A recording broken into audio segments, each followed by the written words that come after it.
Hello, everyone, and welcome back to the Anna English Podcast. I'm Anna. And I'm Mark. We are so incredibly happy to have you join us today. It's always a joy to connect with you, our amazing listeners, on this language learning adventure. Absolutely, Anna. And today, we're diving into a topic that's super practical and fun, describing your space. Yes, we're talking about My Room, My World, and specifically, we'll be exploring some essential prepositions of place. These are the little words that help us say where things are, like in, on, under, and next to. Exactly. They are like tiny signposts guiding us through our daily lives and conversations. And remember, if you're enjoying our podcast and finding it helpful, please don't forget to subscribe. It really helps us reach more learners and build this wonderful community together. Your support means the world to us. It truly does. So, Anna, let's get cozy and imagine our own rooms. What's the first preposition you think of when you look around? Oh, definitely in. It's everywhere. For example, my books are in the bookshelf. That's a great one. And my clothes are in the closet. We use in for things that are inside a larger space, right? Precisely. Think of it like a container. Your wallet is in your bag. Your keys are in your pocket. Like my phone is in my hand right now, and I'm speaking in the microphone. Perfect examples, Mark. It's about being surrounded or enclosed by something. It makes so much sense when you put it like that. It's not just about a room, but any space. That's a fantastic insight, Lan. Language is so flexible, and these prepositions help us navigate it. So moving on from in, what about on? That's another super common one. Oh, on is great for surfaces. My coffee mug is on the desk. Yes, and the picture frame is on the wall. It's about direct contact with the surface. Exactly. My cat loves to sleep on the bed. The lamp is on the table. Cats certainly love surfaces. My remote control is always on the sofa, never where I expect it to be.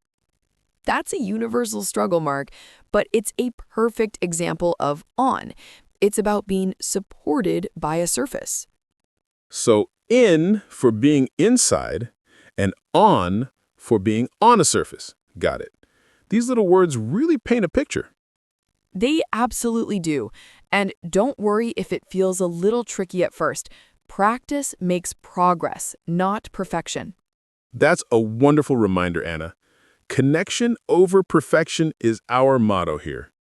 It truly is. Language is a tool for life, for making connections, not for memorizing endless rules. So let's think about under. What comes to mind for you with under?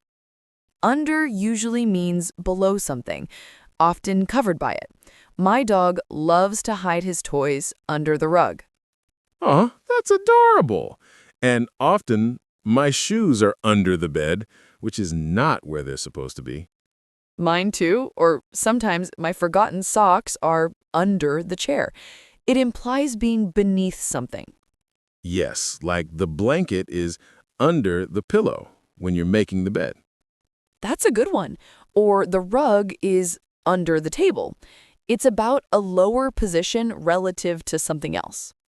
Right. So in, on, under, we're building a vocabulary of location. We are.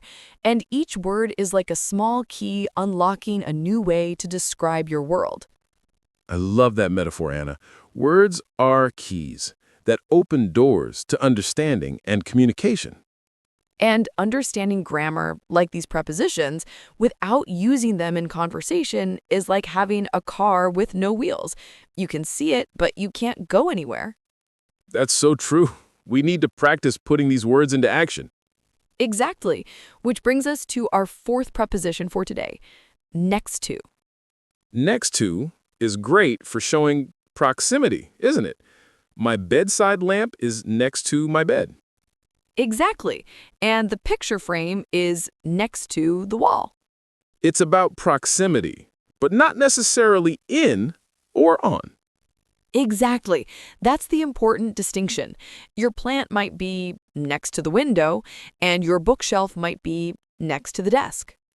That makes sense. So it's not inside, but also not necessarily on top of, but near. Exactly. It's some distance away. So, to recap, we've covered in, on, under, and next to.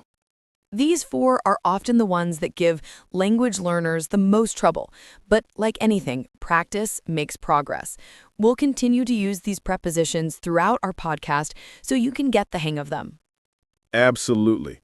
Always remember, the main idea here is to be clear, not to be perfect. And I hope you found this episode helpful. If you did, please remember to subscribe and share our podcast with a friend who you think will enjoy it.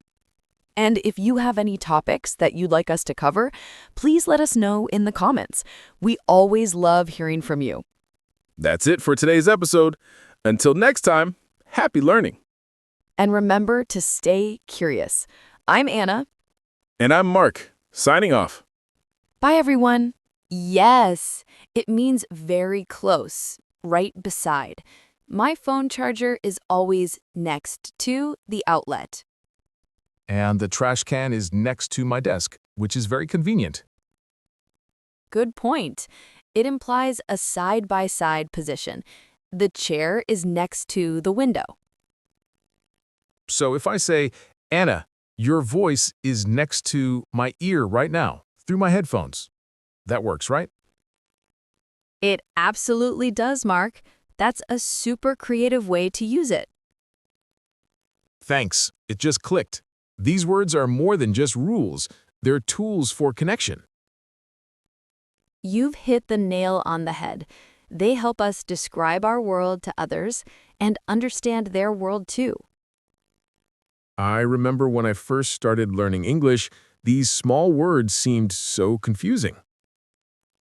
Oh, me too. It's easy to feel nervous about making a mistake, but mistakes are just stepping stones, aren't they? Absolutely. Every mistake is really just feedback, showing us where we can learn more. It's part of the journey. That's such an empowering way to look at it. We are all learners, always. So let's quickly recap our 4 amazing prepositions. We have in, For being inside something, like your hand in your pocket. then on, For being on a surface, like a book on the table.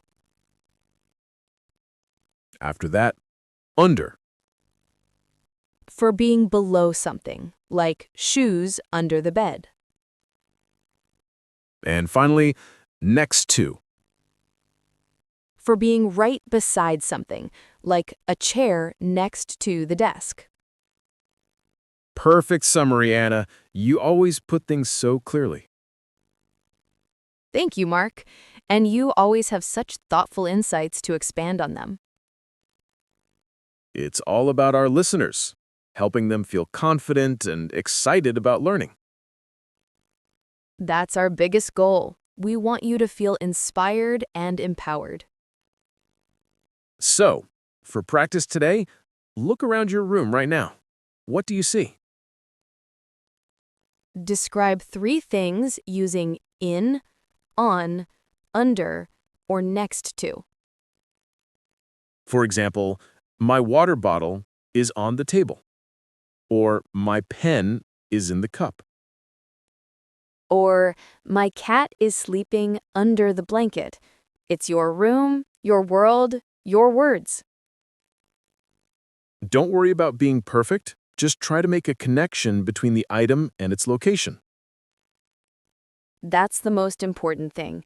Speaking English is about connecting with the world around you. Every time you try, you're making progress. And every bit of progress is a victory worth celebrating. Absolutely. Be kind to yourself, be patient, and remember that your effort is truly wonderful. You are capable, you are growing, and you are doing an amazing job. Thank you so much for joining us today on the Anna English Podcast. We hope this episode has been helpful and inspiring. Learner questions. What is the main topic of this podcast episode? Can you give an example of something that is in a container? If a book is resting on top of a table, which preposition best describes its location? Where might you find your shoes if they are under the bed? What does it mean if a chair is next to a window? Remember to subscribe to the podcast if you haven't already, and leave us a comment or review. We love hearing from you. Yes, please share your progress and your examples in the comments. We read every single one. Until next time, keep practicing, keep connecting, and keep shining. Bye for now, everyone.